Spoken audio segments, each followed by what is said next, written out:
Hello. Hello. Hello, hello. This is going to be another long video, so I'm splitting it into two parts. I'm going to be going through my legacy family tree. It's 10 generations in total on the left side and on the right side, which are two different saves. In the first part, I'm only going to be going through the left side, and then in the second part, obviously, I'll actually finish it because it's not quite up to date yet, but then I will be going through that side of the family tree. First, let's read the description I wrote for this though.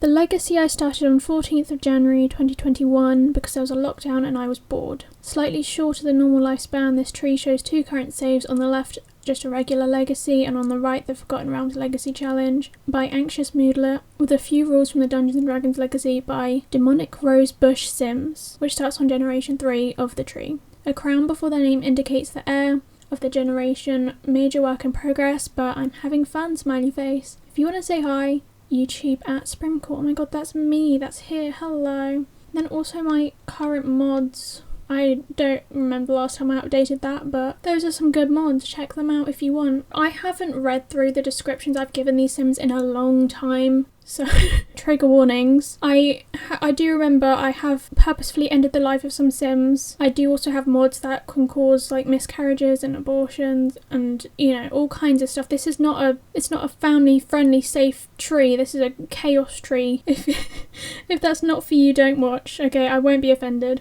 I'm not going to go into full detail of the entire tree. I'll put a link in the description to the actual like plum tree app, so you can check out the tree by yourself if you, for some reason, you want to do that, but I'm going to be going through the important bits today. So starting off at the top of the family tree, we have our founder, Harper. Harper didn't know what to do with her life. Having no aspirations or dreams, she lived off the land by beachcombing and slowly building up her property. One day she stumbled upon a portal that took her to the magic realm, where she met Morgan Ember, her soon-to-be boyf. Ooh, spoilers.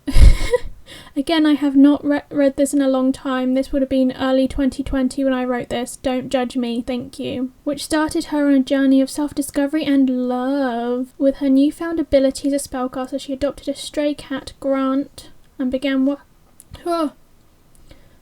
working on reversing the time she lost aimlessly wandering the beaches of Solani, where she also cleaned up a bit because, you know, she's a good person. Having consumed a potion of youth and regaining her young adult stage, she began work on mastering her spellcasting abilities whilst making money from her small garden.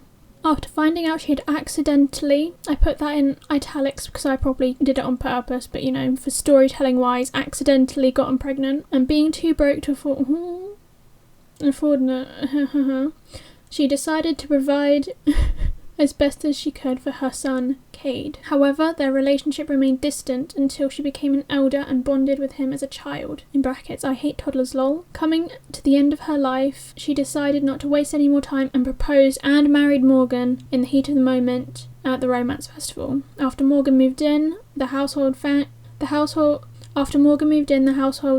my god, why can't I say that? After Morgan moved in, the household finally became a proper unit. Harper was truly happy until her final days when she passed away from old age.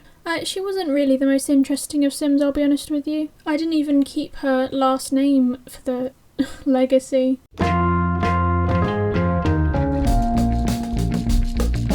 Morgan Ember is the EA created, brackets, ill, but they kind of popped off this time, can't lie, Sage of Untamed Magic. Brackets, also supposed to not be able to get others pregnant, but I cheated it so they could get Harper pregnant. Sorry, not sorry. Kisses. Well, no clue what they did before meeting Harper, but boy, did they play hard to get, I swear. I don't remember this.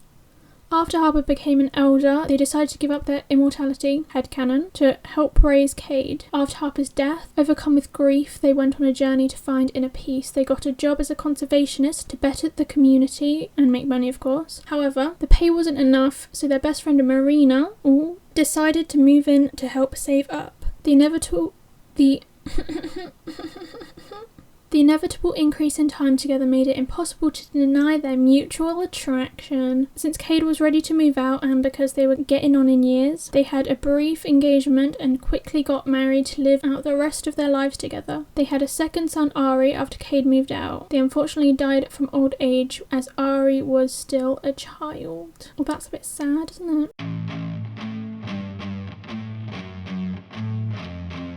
Marina met Morgyn in the magic realm, where they quickly bonded over their shared thirst for knowledge. She is rich. She was rich. So she decided to support her best friend Morgyn by moving in with them, and the rest is history. Winky face.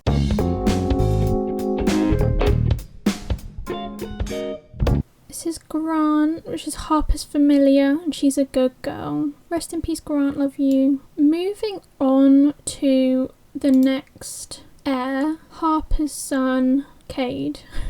This one I remember. Let's just read through and see what happened, but... Born as a spellcaster, Cade went through a murderous stage as a child, killed 3 Sims, rest in peace. Oh my goodness. But quickly outgrew literally murdering people, so that's good. His mother, Harper, passed away as he was still a teen, leaving Morgyn to raise him alone. True to the rebellious teen stereotype, his performance in school, questionable at best, though his performance in bed, winky face, oh my god. He'd definitely have been described as promiscuous, derogatory, by adults, and probably other teens to be honest, as he has a reputation. Once a young adult himself, he really just said, F it I guess, sporting over 10 lovers at the same time at the height of his promiscuity. Promiscuity? How do you promiscuity? Consensually, thank you, wicked whims. Wouldn't want him cheating after he, killed people. That's obviously worse. He has his boundaries. Once Morgyn and Marina got married, he moved out of his hometown of Solani to Brindleton Bay, where he adopted a stray dog, Floof, and his road to fame began. He found his calling in DJing and spent most of his time juggling between random hookups, mixing tapes, and DJing at the nightclub in Newcrest, when he accidentally got an old flame, Beth. Old flame, my goodness. Why did I use that terminology? He got his old flame, Beth, pregnant, whom he was not on good terms with, might I add. He most certainly did not rise to the challenge. In fact, he was what you'd call a deadbeat dad. Plus, same for accident number 2. He instead focused solely on becoming a global superstar, which he achieved in his mid-adulthood. Once he achieved his dream of stardom, he finally moved in with Alexander for a calm retirement. Died of old age in it. Lovely. I actually really enjoyed playing this sim. It's always fun to just be like the worst possible person.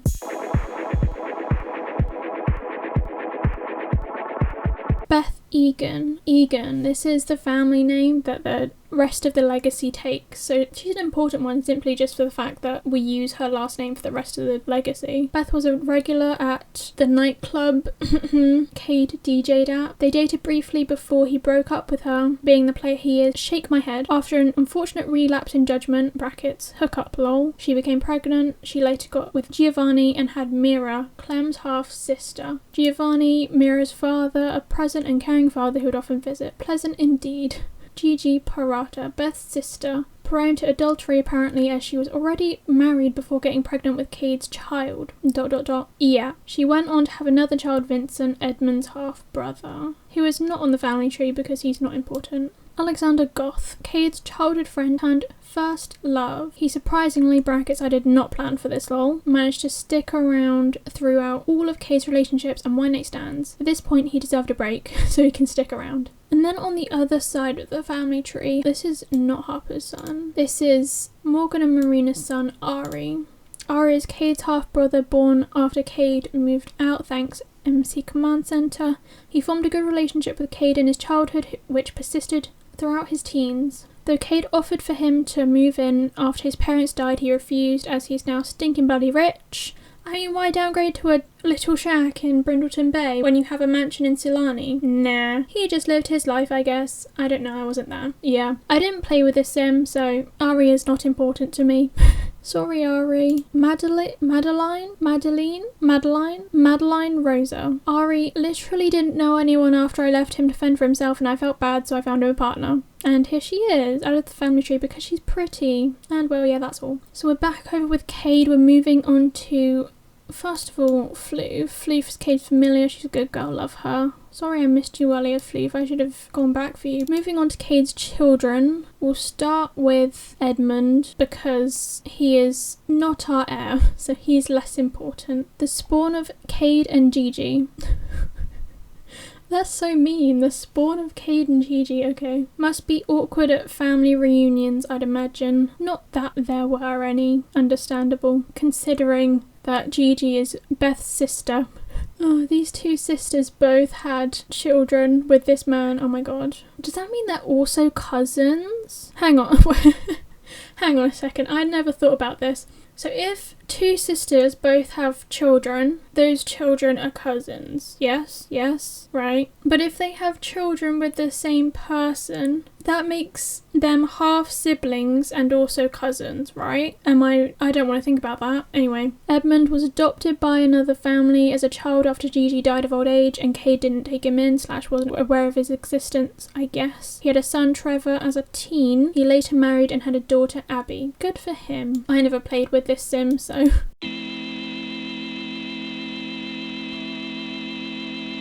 Moving down this side of the this little branch of the family tree. Abbey Parata, second child of Edmund after he married her mother Paula. I put her first on the family tree because it looks better. So the first child, Trevor Renteria. Yes. First child of Edmund. Don't know where he got the last name, as the mother is non-existent on the family tree. Lol. He had a daughter, Anastasia Ito, ni Renteria. Trevor's only child with Sienna. Oh, I don't want to try and pronounce that because I'm going to mess it up. She has no relationship with her mother, so looks like a complicated family history. Wonder what happened there. Lol. And she, of course, married Kiyoshi Ito. I thought he was... I'm sorry. Oh my god, I'm going to pronounce that wrong. How do you pronounce that? Let me look that up, because I know I'm going to pronounce that wrong. I've been pronouncing it as, like, kaori in my head, and I don't think that's correct. Kaori? This is an advert. A female name that means fragrant. It would normally be pronounced as kaori. Kaori. Kaori. I said Kaori, didn't I? So I was kind of right. I thought he was Kaori's brother. Oh god. I thought he was Kaori's brother. For the longest time, even though the last names are literally different, they're not related at all. I'm so dumb, I literally had to Google it. Kaori is on our family tree up here, and I thought they were related, I guess. And then we have their daughter, Kailani Ito, who was the third cousin of Prophet and Effilia, who we will get to in a minute.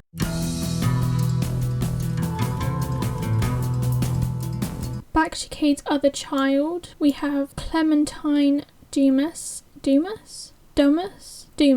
nee Egan. Having never known her father, Clem had always strived for independence. Who needs a dad anyways, right? As soon as she became a teen, she moved into her own apartment in San Myshuno and began to crack down on her studies. She earned money by writing Jesus... by writing Jesus X 1D, One Direction fanfics.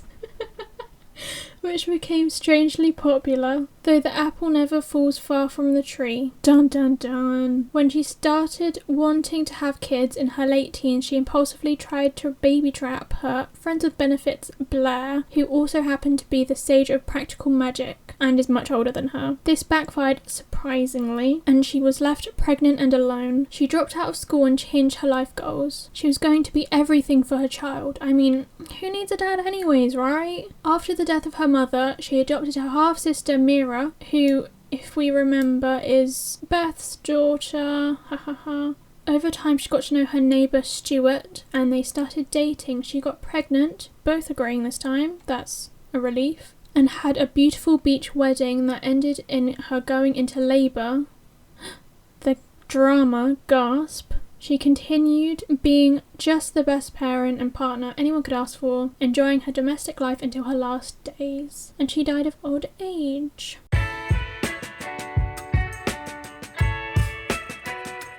Blaire, the sage of practical magic for Gen 3, also a creep who likes much younger women, and a terrible father. The whole package, huh? And this is a descendant from one of my first save files, hence why he has the last name Vitor but is not a vampire and is in fact the sage of practical magic. Stewart Dumas, Clementine's neighbour turned husband. He's alright.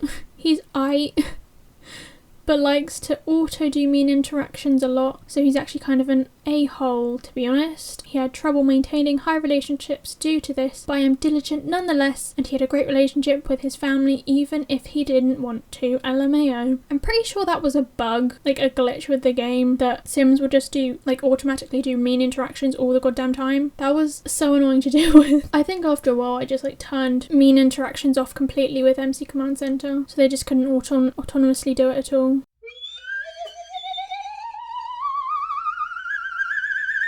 Let's go down to the cats.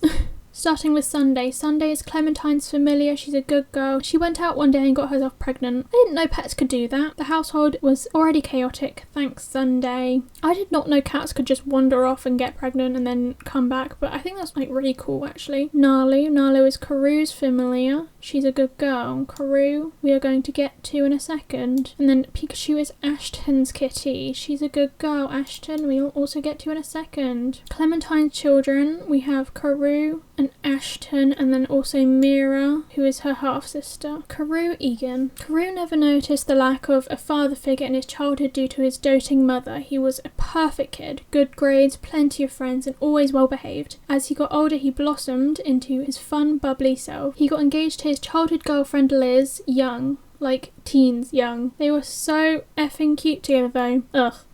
I really love these two. They were just so sweet and they were like a power couple. They literally were a power couple. They were like, oh, I love these Sims. Anyway, they got married soon after in secret, hee.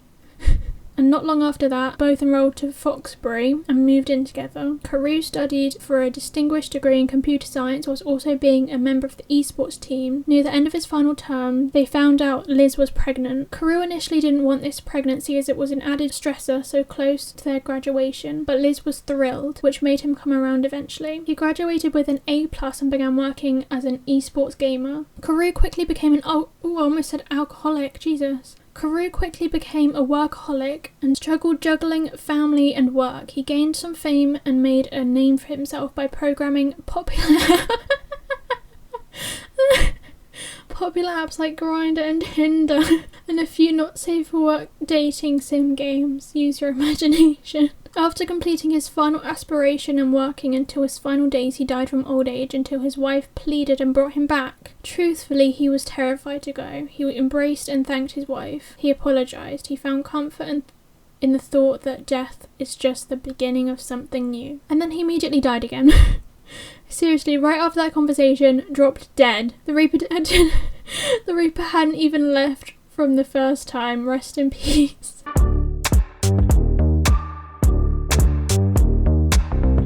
Liz Egan, Nee Jong. Carew's childhood girlfriend, a babe. She studied for a degree in communications whilst also being part of the football, soccer, Americans team. She graduated with an A and started working as a skilled supervisor due to being unable to be an athlete due to her asthma. I don't have that mod anymore. It was very annoying. I don't even remember what mod that was. I think it was the healthcare redux. It's a good mod, but it was too much for me. I didn't like it. After working in business for a while, Liz had a midlife crisis and gained the fear of a dead-end job. She decided to quit and follow her passion of becoming an athlete, which was now attainable, and originally the mod that gave her asthma.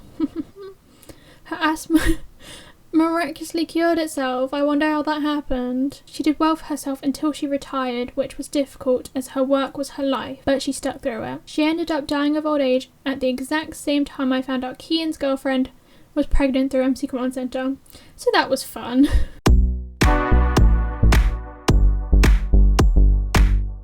Myra Myra Egan, Clem's half-sister on her mother's side. Adjusting to living with practically a stranger after her mother died was difficult for her, as she's not very sociable, but Clem ended up being someone she trusted and relied on. As a teen, she was very passionate about her hobbies of cooking and painting, and actually became the breadwinner of the household from selling her art. After she became a young adult, she moved into Stewart's old apartment to stay close to family, because Stewart and Clem were neighbours, if we remember that piece of lore.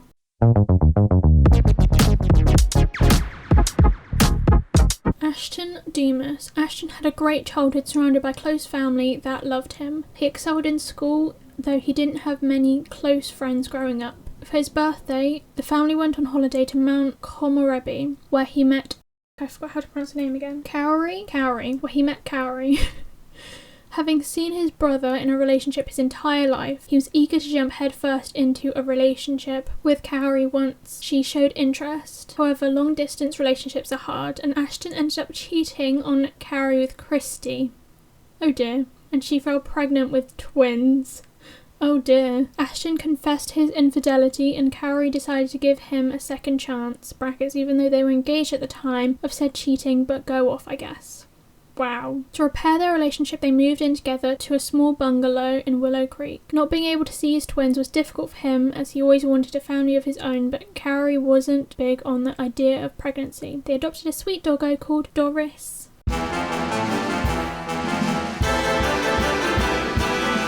Kaori. Nishidake? You know what? I'm just gonna leave it. Kaori met Ashton whilst he was on holiday for his birthday. She deserves better, to be honest. Yes, she does. She did not deserve to be cheating on. Jesus.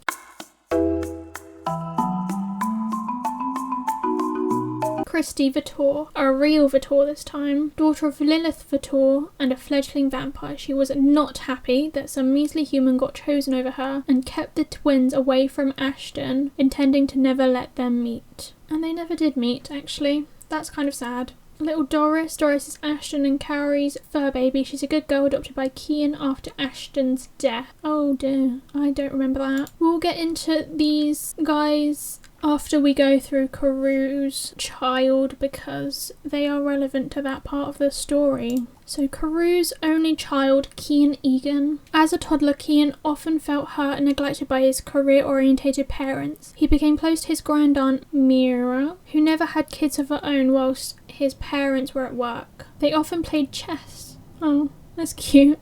After Myra passed, he developed a fear of death. Oh, that's sad. His only friend Jessie, they bonded over the fact that they both have dogs named Cinnamon and Cosmo, which is actually such a wild coincidence. She's like a randomly generated sim, and with MC Command Center, households adopt pets and children, and her sister had adopted 3 dogs. 2 of the dogs named Cinnamon and Cosmo. Kian at this point had a dog called Cosmo, who also had a puppy called Cinnamon, which is crazy. Anyway, I digress. Jessie would always listen and sympathise with his fears. During their teenage years, he went with Jessie to a humour and hijinks festival and was the only one who sat through her improvised stand-up performance for hours. After she finally finished, he kissed her and asked her out, and she said yes.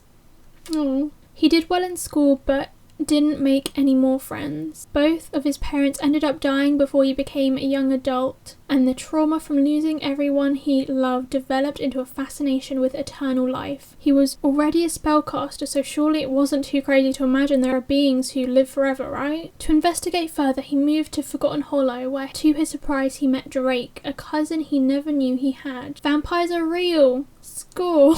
He paid a visit to Vladdy Daddy.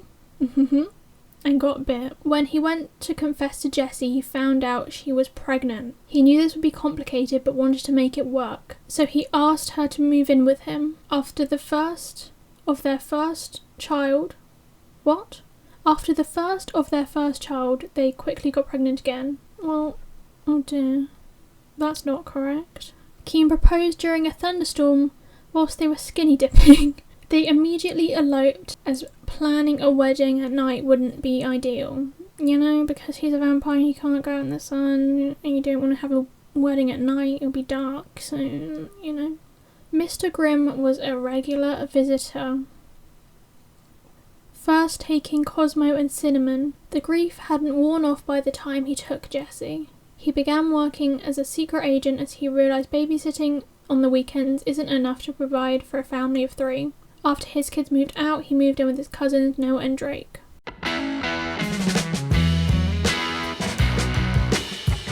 Jessie Egan. Jessie met Kian as a teenager. Turns out they both had 3 dogs, 2 of which called Cinnamon and Cosmo. Her third dog was called Taz, FYI. So of course they had to be friends. They actually were such great friends that they decided to be more than friends. After accidentally getting pregnant as teens, Jessie wanted to have their first child to have her last name after finding out Kian recklessly got turned into a vampire without consulting her. Their second child was planned and took Kian's last name as they had both gotten married. She adopted 2 llamas, Tess and Beth, and took up cross-stitching as a hobby. On Christmas, her sister Nikki came over to help cook dinner, but she was too funny. And Jessie ended up dying of laughter as a young adult. Kian pled with the Reaper to no avail. Nikki then went and... oh my god.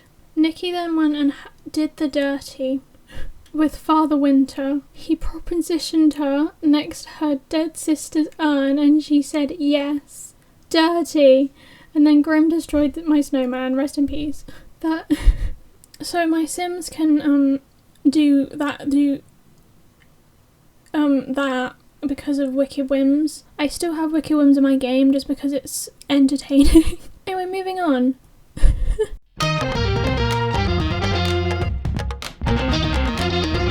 So their pets were Cosmo, which is Kian's familiar. He's a good boy. Also the first male pet in the family tree. He had puppies with Ashton's dog, Doris. And then Jessie had 2 llamas. Tess, llama, vanished into thin air, just disappeared, stopped existing. And then Beth, who still exists to this day. Cosmo's puppies were Cinnamon, little baby, a good girl. Esther, little baby number 2, a good girl. Rainbow, little baby number 3, a good girl. And Jake, little baby number 4, a good boy. Literally died instantaneously as Rainbow was dying. Didn't get to say goodbye or nothing. Shake my head, yeah. He just vanished from my list of Sims and I was so confused and I was looking for him, but then I realised I found his urn or headstone and then I realised he had just instantaneously died, so... Rest in peace, Jake. And then moving on to Kian's cousins, the vampires, born of cheating, not really an affair. Noah Vitor, the elder Vitor twin, born of vampire, often trained Kian in vampire ways. And Drake Vitor, the younger Vitor twin, not born a vampire. Drake went on to have a baby with Leslie Holland, infected by a plant or something. And then they had Elliot Holland, second cousin of Prophet and Effilia. This is my headcanon for Pumpkin Boy. He didn't realise how truly unfortunate looking he was until he stepped foot outside of Forgotten Hollow, where the creatures of the night reigned, and into the light where normal looking people exist. In shame, he stuck a pumpkin on his head and refused to take it off, even when alone. Long live Pumpkin Boy. Oh, poor Pumpkin Boy.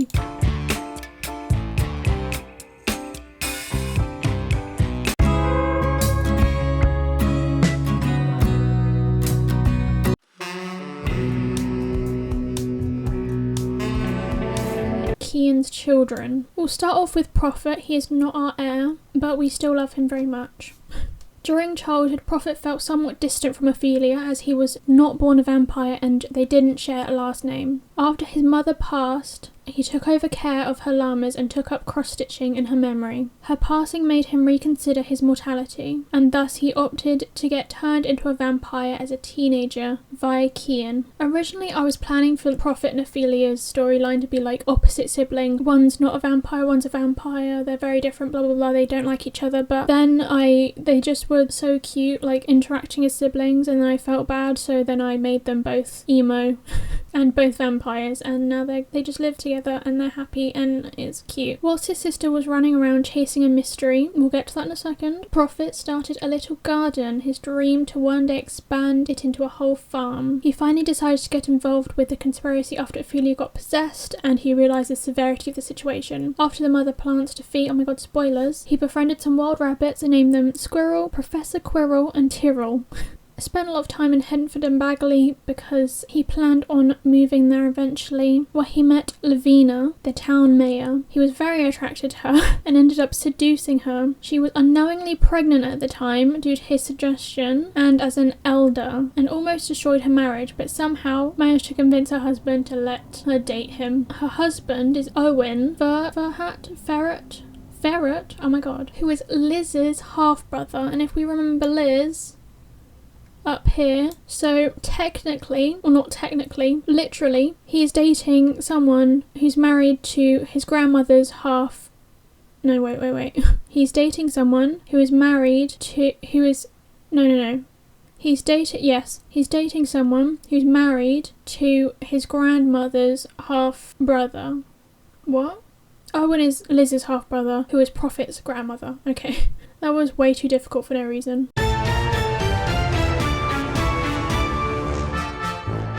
And then our heir of the generation, Effilia Egan. Effilia, born a vampire, thought death was something she'd never have to deal with. That was until her mother died when she was a child. Oh my god, that's actually so depressing.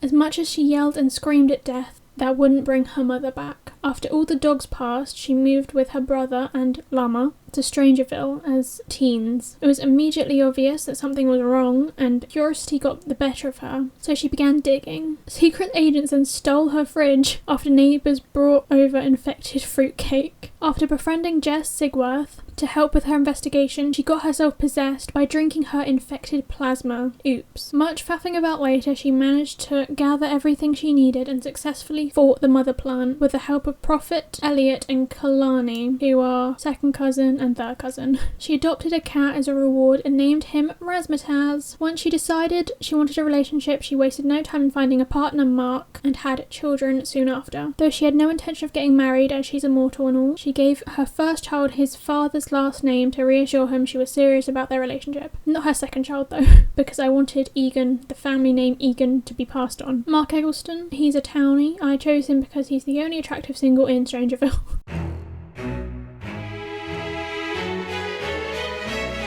This is the final generation so far on this side of the family tree. First we have Razzmatazz, Taz, or Raz if you prefer. Ephelia's Kitty, he's a good boy nicknamed after Jessie's dog Taz. Jessie being Kian's wife, the one with the dogs, remember? Oh, you remember, what a good time we had back then, 5 minutes ago, talking about them. So this is where I'm currently at in this save. As you can see, there's a gap here. That's because I'm planning on having Effilia either have one more child or adopt another child. I'm not sure which yet, who knows, but we have August Eggleston and then Autumn Egan. They are a child and a toddler right now, so there's really nothing to say about them other than Autumn is going to be the next heir, which is why she has 3 lines coming off of her, because I'm planning on her having 3 children. So that's it for that side of the family tree. I think I covered everyone. If I missed someone, well, they're probably not important anyways. If you made it this far, thank you, first of all. Like and subscribe. Okay, bye. Bye.